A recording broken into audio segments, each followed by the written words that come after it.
পাচ্ছেন এই ভেরি এলাকা এবং পাশে আছে খাল, এই সরবেরিয়া খাল যেটাকে বলা হচ্ছে। এবং এই পাশে এই যে ঘরগুলো দেখছেন, রিপাবলিক টিভি তারা গত দুদিন আগে একটি খবর করেছে, বলছে সব রোহিঙ্গা বস্তি। এবং এদিকে ঘর আছে রোহিঙ্গা বস্তি, এই পাশে হাইওয়ে রয়েছে, পাশে খাল। এখানে যে মানুষগুলো দাঁড়িয়ে আছে, আমি এখানে এসছি এই দুদিন আগে রিপাবলিক টিভির যে খবর, অর্ণব মৈত্র নামে একজন রিপাবলিক টিভির এখানকার সাংবাদিক, সে খবর করেছে। আমি খবর নিয়ে জানলাম সে নিজে 2000 সালে বাংলাদেশ থেকে এসেছে, সিএতে নাকি আবেদনও করেছে। তো সেই বাংলাদেশি, অবৈধ বাংলাদেশি রিপাবলিক টিভির সাংবাদিক অর্ণব মৈত্র রিপাবলিকের বুম যেটা থাকে লোগো, সেটা খুলে শুধু মাইক্রোফোন হাতে নিয়ে এই এলাকায় এসে খবর করতে এসেছিল। এখানে এলাকা বহু মানুষের বক্তব্য নিয়েছে, কিন্তু খবরে কিচ্ছু দেখায়নি। সে যে ন্যারেটিভটা দাঁড় করাতে চেয়েছে, সেই ন্যারেটিভটাকেই তারা রিপাবলিক টিভি প্রচার করেছে। এলাকার মানুষ ওই সাংবাদিককে এবং রিপাবলিকের সাংবাদিকদের খুঁজছে, বলছে আপনারা আসুন, আরেকবার দেখে যান। তারা বলছে এই যে দেখছেন ভেরিতে জল, এখন শীতকাল, শুকনো টাইম, তো এখানে মাছ চাষ হয়। তো বলছে যে গ্রামের মানুষ বলছেন যে এবারে এলে আমরা এখানে চুবিয়ে চুবিয়ে ওকে প্রমাণ দেবো যে আমরা রোহিঙ্গা না ভারতীয়। এখানে যারা রয়েছেন প্রত্যেকের গ্রাম, আপনারা দেখতে পাচ্ছেন পেছনে যে গ্রামটা রয়েছে ওই ভেরির ওপাশটায়, ওই গ্রামেই কিন্তু বেশিরভাগ মানুষের বাড়ি ওখানে। এবং কাজের জন্য কেউ ইটভাটায় কাজ করেন, কেউ ভেরিতে মৎস্য চাষ করেন। এখানকার মানুষের জীবিকা ওটাই। এই পুরো এলাকা আমি যতটা এলাম আজকে কলকাতা থেকে সরাসরি সন্দেশখালিতে, এখানকার মানুষের জীবিকা মূলত এই মৎস্য চাষ এবং ইটভাটায় কাজ করেন এইগুলো। তো আমার সঙ্গে এখানে গ্রামের যারা মানুষ রয়েছেন, আমি আসবো বলে খবর দিয়েছিলাম, ওরা এমন একটা সময় এসেছিল রিপাবলিক টিভি, তারা এসে এখানে বন্ধ ঘর, যেমন ধরুন এই ঘরটাও দেখিয়েছে ওরা, এখানে পোলট্রি মুরগি চাষ হয়, ঠিক আছে। এই ঘরটা দেখিয়ে আপনার মনে হয় যে এই ঘরগুলো, এগুলো কোনো রকম এখানে মানুষ থাকে, এখানে মুরগি চাষ হয়। এবং এই মুরগি চাষের ঘরগুলোকে দেখিয়ে বলছে নাকি এখানে রোহিঙ্গা থাকে। এবং পাশে আরেকটা ঘর দেখুন, এখানে যে মানুষগুলো রয়েছে প্রত্যেকেই কিন্তু কম বেশি এই ভেরির সাথে এবং ইটভাটার সঙ্গে কাজের সঙ্গে যুক্ত। কিন্তু এই মানুষগুলোকে নিয়ে যে সিনেমিনি খেলা রিপাবলিক টিভি করছে, এবং তার কোন জায়গায় ওদিকে হ্যাঁ, ওদিকে একটা মুরগি, ওখানে পোলট্রি মুরগির চাষ হয়। আপনারা আপনাদের ঘরটা দেখাচ্ছি। আর এই ঘরটা কিসের? লোক আছে কাজে। তো এখানে এমন একটা টাইমে এসছিল যে টাইমটা সবাই কাজে থাকে, ভেরিতে থাকে, ইটভাটায় থাকে। দেখুন এখানে পোলট্রি মুরগির চাষ হয়। এই জায়গাটা আপনারা দেখলে বুঝতে পারবেন, এখনো সরঞ্জাম রয়েছে, খাবার দেয় যেটায়। তো সেই এই যে পুরো জায়গাটা আপনারা দেখতে পাচ্ছেন, এই এলাকাটা কিন্তু পুরো শুধু এরকম নয়। অ্যাকচুয়ালি এটা নিয়ে খবর করার একটা অন্যতম কারণ হচ্ছে শেখ শাহজাহান যেহেতু এখনও জেলে আছে, ফলে তার ইমেজটাকে খারাপ করার জন্য রিপাবলিক টিভি প্রচার করছে যে শেখ শাহজাহান এই রোহিঙ্গাদের নাকি এখানে বসিয়েছে এই সমস্ত ছোট ছোট ঘর করে। আপনাদের কি মনে হয়? আমরা এখন দেখে নেব যে এলাকার মানুষের কত পুরনো ভোটার কার্ড আছে, জমির দলিল আছে, আধার কার্ড আছে। আমি তাদের সমস্ত সবাইকে বলেছি যে আপনাদের কাগজপত্রগুলো নিয়ে আসবেন। এবং এদের হিয়ারিংও হয়ে গেছে অনেকের, আবার অনেকের হিয়ারিংয়ের ডেট রয়েছে। কিন্তু সবথেকে বড় খবর, রিপাবলিক টিভি যেটা করেছে সেটা ওই ভিডিওতে কিন্তু বলেছে যে এলাকার বিজেপির নেতারা ফর্ম 7 জমা দিয়ে এই সমস্ত লোকেদেরকে নট ইন্ডিয়ান সিটিজেন দিয়ে নির্বাচন কমিশনে এদের নাম কাটা, ভোটার তালিকা থেকে নাম কাটার জন্য চেষ্টা করছে। অর্থাৎ বিজেপি বিরোধী ভোটগুলোকে কেটে শেষ করার চেষ্টা চলছে। আমি এখানে দেখে নেব যে তাদের কাছে কি কি ডকুমেন্ট আছে। যেমন এই ভাইয়ের কাছে হিয়ারিংয়ের নোটিশ এসছে।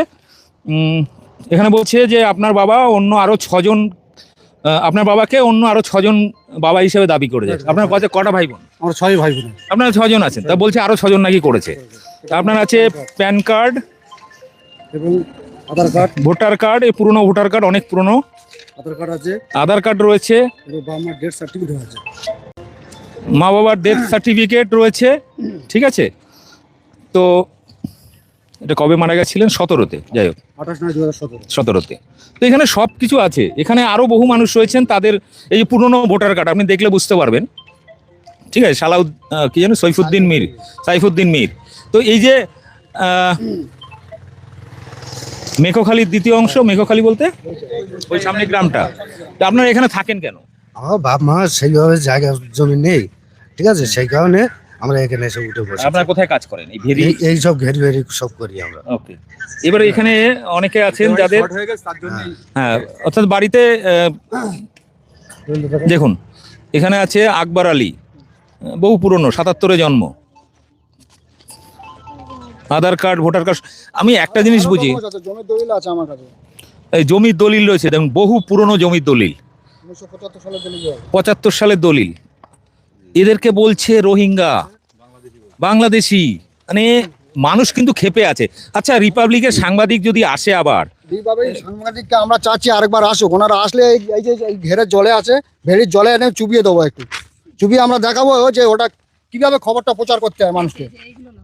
রিপাবলিক এসে তোমার প্রমাণটা করে দিয়ে যাক আমরা রোহিঙ্গা কি কি বাংলাদেশি, আমাদের এসে প্রমাণটা করুক। আমাদের যখন আসে ওরা লোগো ছাড়াইছিল, এসে আমাদের জিজ্ঞেস করেছে, বলছে আমরা সোশ্যাল মিডিয়াতে এসেছি। এসছিল কখন? হ্যাঁ এসেছিল, ওরা এসেছিল 1টা-1:30টার দিকে। সেই সময় আমরা বিভিন্ন মানুষ কাজে টাজে গিয়েছিলাম এবং আমাদের ধরে জিজ্ঞেস করার শর্তে আমরা জিজ্ঞেস করলাম, বলছে দাদা আপনার বাড়ি এখানে? আমি বলছি হ্যাঁ আমার বাড়ি এখানে। তা আপনি বলার কিছু বলুন। আমি বলছি আমি নো কমেন্টস, আমি আবার কমেন্ট করতে পারবো না, আমি এই কারণে তোমার একটা ব্যস্ত আছি, আমি হচ্ছে তোমার তোমার এই যে এসআইআর এর কাগজ এসছে, আমি কাগজটা আনতে যাচ্ছি বলে চলে গেলাম। একটা লোককে রাস্তায় দাঁড় করে ধরে সাইকেলওয়ালাকে ওকে বলে তোমার হচ্ছে ওর হাতে টাকা দিল। আমি দেখলাম ওর হাতে টাকা দিল, টাকা দিয়ে বলছে তুমি কিছু বলুন। আমি পাশে দাঁড়িয়ে আছি, ওই বুঝতে পারিনি যে আমি এখানকার লোক বলে মিথ্যে বয়ান দিল আমার সামনে। ওই লোকটা উল্টো পাল্টা করে এখন বললো যে এখন সব বিদেশি থাকে। বিদেশি ও শিওর নয় যে এখন কোথাকার বিদেশি থাকে, এখানকার সব আমরা স্থানীয় মানুষ। আমাদের তোমার হচ্ছে বাড়ি সব তোমার হচ্ছে সন্দেশখালী থানার মানুষ, কেউ বাসন্তী থানার মানুষ। এই যে কথায় কথায় বলছে যে শেখ শাহজাহান নাকি এখানে বসিয়েছে। শেখ শাহজাহান কেন বসাবে? আমরা এখানে আমাদের জায়গা জমি ছিল না, যার জন্য আমরা এখানে এসে বসেছি, যাতে আমরা গ্রাম থেকে কাজে গ্রাম থেকে কাজে বসেছি। আমার বাবা মার খুব অল্প, আমরা সীমিত, একদম পুরো গরিব মানুষ আমরা।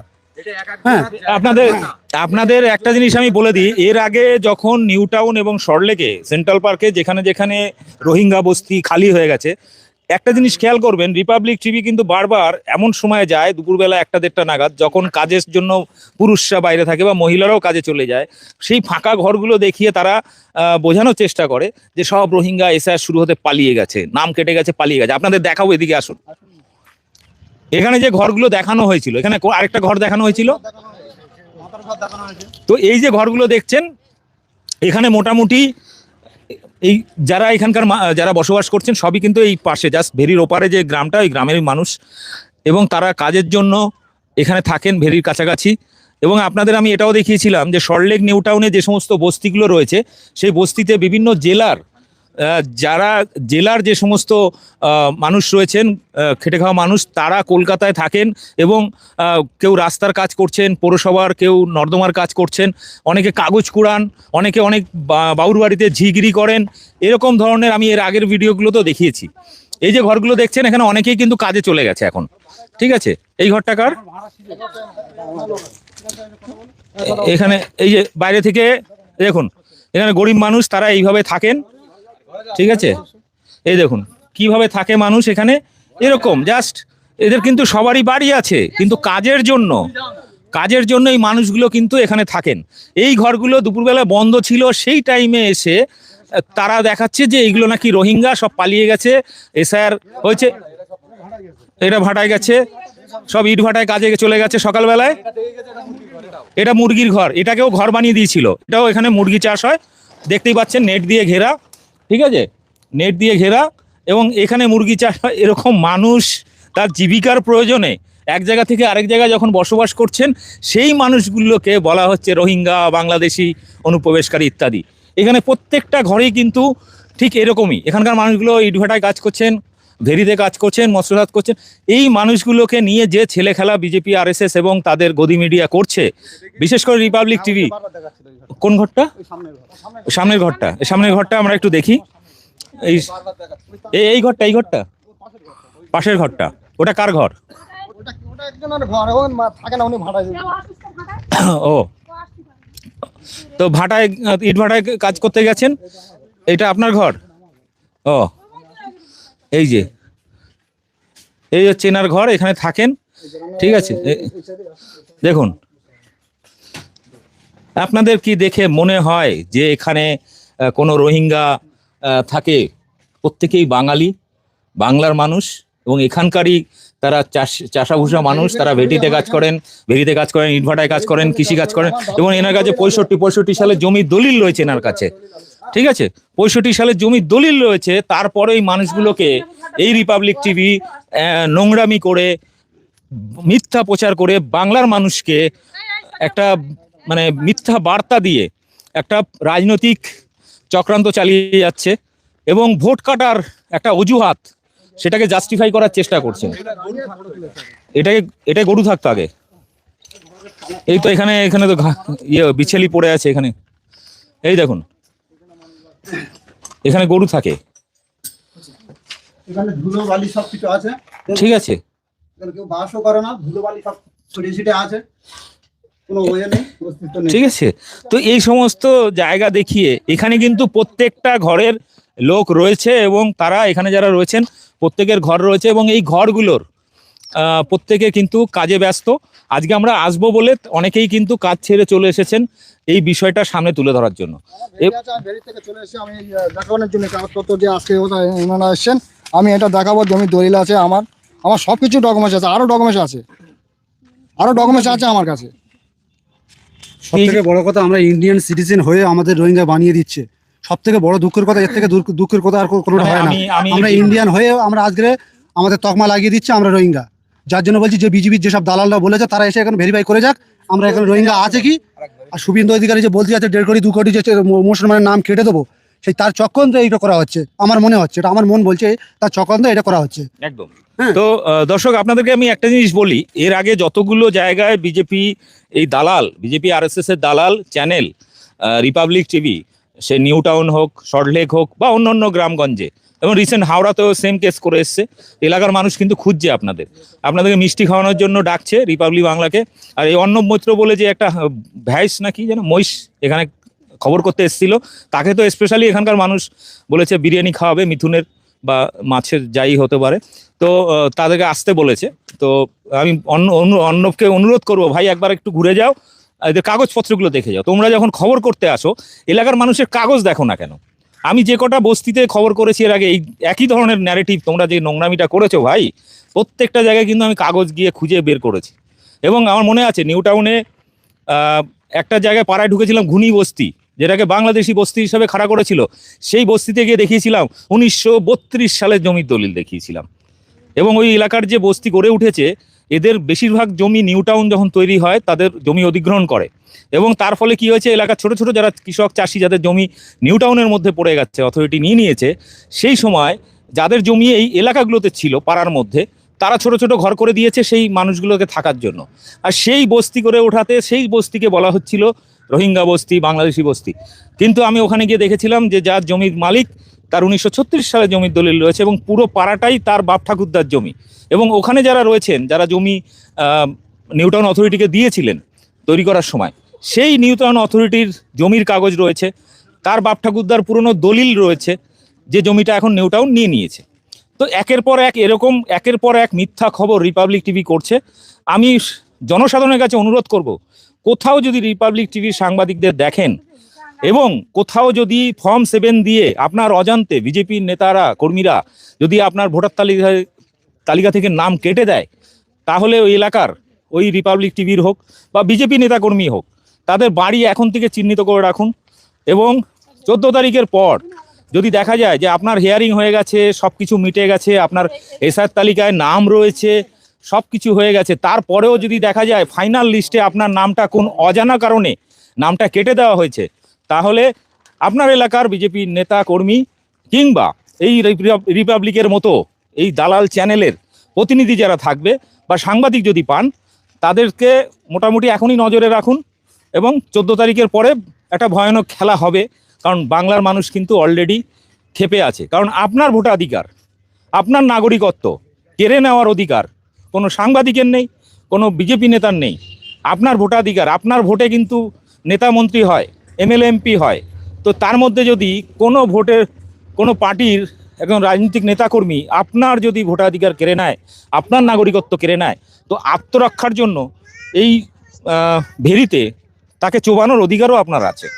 ফলে 14 তারিখটা খেয়াল রাখবেন, ফাইনাল যে এসআর তালিকা বেরোবে, সেখানে যদি আপনার জলজ্যান্ত একটা মানুষকে নট সিটিজেন বলে তা আপনার নামটা কেটে দেয়, এই নাম কাটার পরে আপনি কিন্তু পুরোপুরি এনআরসির কবলে পড়ে গেলেন।